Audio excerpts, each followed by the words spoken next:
Halo semuanya, selamat siang. Kami dari kelompok 4 berisikan saya, Marsinta Grace Emanuela, Alessandra Kavli Justono, Hillary Kondoleza Palisungan, Raisa Asila Putri Torenza, dan Dese Nailanisa Aziza melaksanakan penelitian yang berjudul Persepsi Masyarakat di Lingkungan Kemanggisan, Jakarta Barat mengenai kelayakan lapangan kerja. Singkat cerita, mengapa kami memilih topik ini? Karena kami merasa bahwa banyaknya kesenjangan sosial di dunia pekerja seperti gaji, jaminan kesehatan, jaminan keamanan, dan lain sebagainya. Maka dari itu, kami mengangkat topik dan melakukan presentasi pada hari ini untuk memberikan informasi bagi kalian semua. Untuk yang pertama, akan saya persilakan teman saya untuk menyampaikan abstrak. Perkenalkan, nama saya Raisya Ashila akan menjelaskan abstrak dari penelitian kami. Indonesia telah menghadapi tantangan beberapa tahun belakangan ini dan memberi dampak bagi negara dan juga warganya.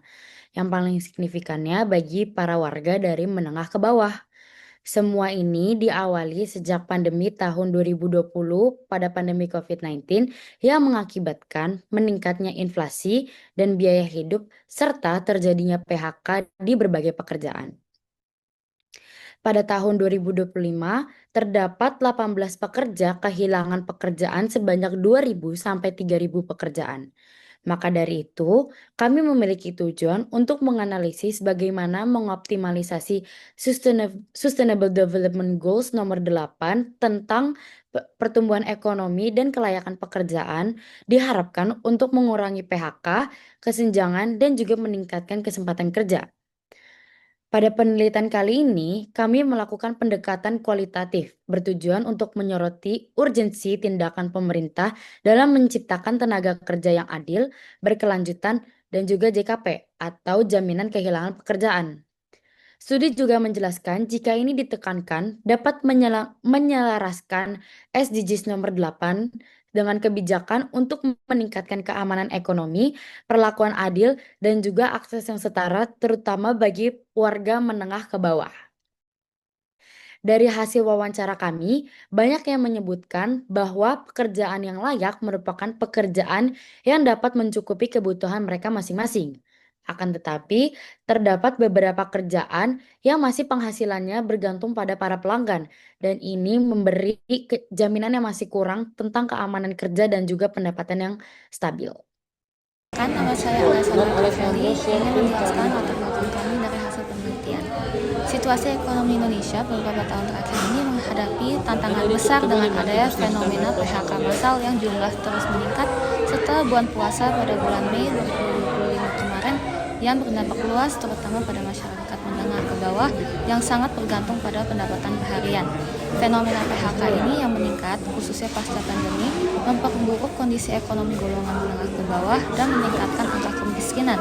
Contoh nyata yang mencerminkan fenomena ini diantaranya adalah job fair yang berlangsung di Bekasi, di mana kurang lebih ada 25.000 orang yang hadir berdesak-desakan, sampai bahkan ada yang pingsan karena ia tidak mendapatkan slot pekerjaan. SDGs ke-8 ini menekankan pentingnya pertumbuhan ekonomi yang inklusif, penciptaan lapangan kerja yang layak, serta perlindungan hak pekerja untuk seluruh lapisan masyarakat termasuk kelompok rentan dan penyandang disabilitas tanpa diskriminasi. Harapan para masyarakat atau pemerintah adalah dapat memberikan solusi dan jaminan sosial yang realistis seperti program jaminan kehilangan pekerjaan atau JKP yang memberikan dana selama waktu tertentu untuk membantu mereka bertahan di tengah inflasi dan ketidakpastian. Dengan mengoptimalisasikan SDGs ini, Indonesia dapat berkembang secara merata dan memberikan keadilan. Setiap warga akan diharapkan merasa dianggap, didengar, dan mendapatkan haknya di dunia kerja.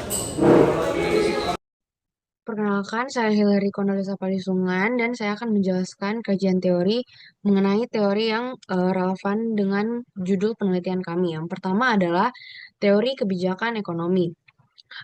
Teori kebijakan ekonomi ini, kebijakan ekonomi sendiri merupakan salah satu tindakan atau ketentuan yang dilakukan oleh pemerintah untuk mengontrol jalannya perekonomian di dalam negara.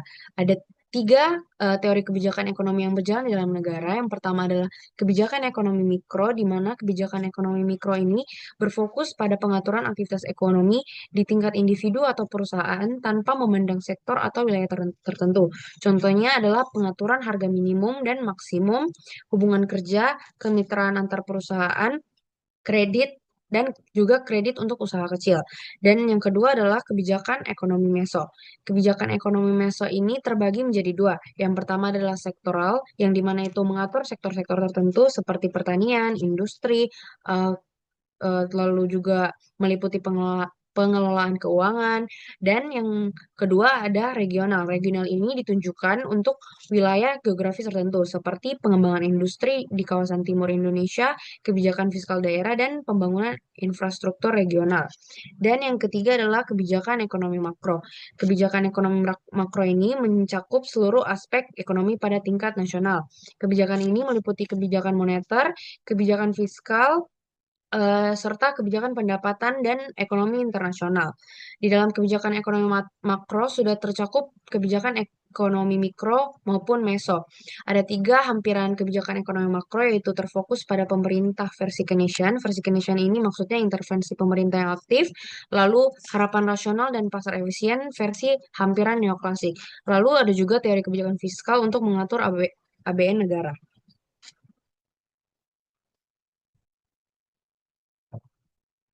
Selanjutnya adalah teori penciptaan pekerjaan yang layak. Seperti yang kita tahu, lapangan kerja merupakan inti dari terciptanya suatu pekerjaan. Namun, untuk meningkatkan pertumbuhan ekonomi dan kesejahteraan masyarakat, kita juga perlu memperhatikan kelayakan dari suatu lapangan kerja. Adanya lapangan kerja menjadi jaminan kehidupan, tetapi kelayakan suatu lapangan kerja lebih menjamin kehidupan aman dan sejahtera masyarakat. Oleh karena itu, lapangan kerja harus lebih ditingkatkan kelayakannya, karena kualitas lapangan kerja berdampak pada proses pengembangan sumber daya yang melakukan pekerjaan tersebut. Apabila lapangan kerja tidak layak, sama saja akan menjerumuskan sumber daya yang melakukan pekerjaan tersebut ke dalam hal buruk, dan pastinya akan berpengaruh pada pertumbuhan ekonomi suatu negara.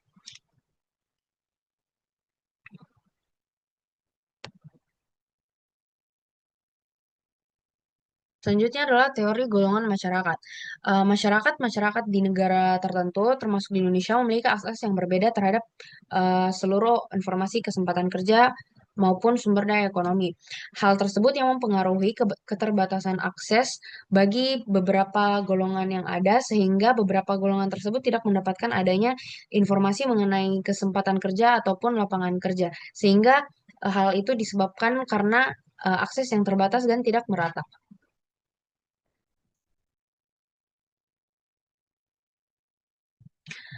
Selanjutnya adalah teori kondisi ekonomi. Seperti yang kita ketahui, kondisi ekonomi di setiap negara pastinya berbeda-beda. Perekonomian Indonesia menjadi salah satu kasus pertumbuhan ekonomi yang menarik perhatian, karena kemarin terdapat kenaikan PPN tarif 12%, yang dimana hal ini dikatakan sedikit menghambat ataupun mempengaruhi pertumbuhan ekonomi, di mana seperti yang kita ketahui, kesempatan kerja dan kelayakan kerja belum merata di seluruh bagian Indonesia, dan adanya kenaikan PPN ini sama saja dengan memperumit atau mempersusah sumber daya untuk melakukan pekerjaannya, terlebih lagi yang belum mendapatkan pekerjaan dengan baik. Baik, nama saya Marsinta Grace Emanuela yang akan menjelaskan tentang metode penelitian. Pada artikel ilmiah kali ini, eh, kami memilih metode kualitatif observasi dengan wawancara. Mengapa kami memilih metode ini? Karena kami rasa kami membutuhkan informasi yang perlu kami dapatkan secara langsung dari orang-orang yang memang terjun langsung merasakan topik yang sedang kami angkat untuk melengkapi hasil penelitian kami. Umumnya berkaitan dengan tujuan untuk mendapatkan pemahaman yang lebih mendalam tentang suatu fenomena dari pandangan individu. Kami ingin mendapatkan data secara lebih mendalam. Dalam kata lain, kami ingin melihat secara langsung ekspresi wajah narasumber, lalu nada berbicara, sehingga kami akan lebih paham tentang apa yang narasumber ingin berikan informasi terhadap kami. Lalu kami juga merasa dengan wawancara kami lebih fleksibel, lebih merasakan adanya fleksibilitas dalam bertanya karena di sini juga ada pertanyaan yang mungkin ada di ranah sensitif seperti menanyakan gaji, sehingga kami merasa lebih pas untuk melakukan metode dengan wawancara. Permasalahan yang kami identifikasi mengenai persepsi masyarakat di lingkungan Kemanggisan, Jakarta Barat, mengenai kelayakan lapangan kerja, membutuhkan informan yang memang secara faktual sedang merasakan permasalahan tersebut, sehingga dapat relevan dengan tujuan penelitian yang kami susun. Pelaksanaan kegiatan wawancara ini sudah terlaksana dengan uraian sebagai berikut. Waktu tanggal 19 sampai 20 Maret 2025, lokasi di Kemanggisan, Jakarta Barat, atau khususnya di sekitar kampus Binus University, kampus Anggrek. Kami memilih 4 narasumber untuk memenuhi informasi yang kami butuhkan. Yang pertama, Muhammad Faiz, 23 tahun, karyawan supermarket. Yang kedua, Ricky, 24 tahun, office boy. Yang ketiga ada Abdul Aris, 35 tahun, Sapam Komplek. Dan yang terakhir ada Ibu Saryanti, 47 tahun, penjual catering makanan. Perkenalkan, nama saya Besana Elanisa Aziza. Saya akan menjelaskan tentang hasil dan pembahasan. Dari hasil wawancara kami, sebagian responden beranggapan bahwa pekerjaan layak adalah pekerjaan yang dapat memenuhi kebutuhan sehari-hari mereka. Selama pekerjaan tersebut dapat memenuhi kebutuhan dasar mereka, mereka menganggap pekerjaan tersebut sebagai pekerjaan yang layak. Saat ditanya apakah ada perbedaan yang signifikan soal gaji hari biasa dan juga akhir pekan, sebagian besar dari mereka juga menjawab penghasilan yang mereka dapat itu sama saja. Tetapi ada juga seperti ibu-ibu pegawai catering yang beranggapan bahwa gaji yang beliau dapat saat di akhir pekan menurun. Terkait dengan ketersesuaian antara gaji dan kinerja, mereka sudah menganggap bahwa gaji mereka sudah sesuai dengan tenaga yang dikerjakan. Tetapi sebagian juga berpendapat bahwa mereka menyesuaikan pendapatan mereka dengan pengeluaran mereka. Persepsi ini menyimpulkan bahwa mereka sebagian besar dari mereka menerima kondisi pekerjaan mereka saat ini walaupun belum tentu ideal. Dalam konteks ini, di SDG 8, beberapa indikator telah terpenuhi sebagian, tetapi beberapa indikator lain seperti perlindungan tenaga kerja, akses terhadap peluang ekonomi yang lebih baik masih menjadi tantangan, terlebih lagi di sektor informal. Kembali lagi dengan saya, Raisya Ashila Putri Terenza. Saya akan menyampaikan kesimpulan dari hasil penelitian kami. Dari hasil observasi, kami menyadari bahwa masih banyak masyarakat yang kurang mendapati perhatian dari pemerintah mengenai kelayakan dan keamanan kerja. Banyak dari mereka mengalami ketimpangan antara kinerja dan penghasilan yang mereka dapatkan, ditambah inflasinya ekonomi Indonesia saat ini yang membuat kondisi mereka semakin tertekan. Maka dari itu, untuk menanggulanginya, sangat diharapkan bagi pemerintah untuk bisa memberikan solusi yang relevan dan tidak hanya menguntungkan satu pihak saja, agar ada keringanan bagi mereka dari warga menengah ke bawah.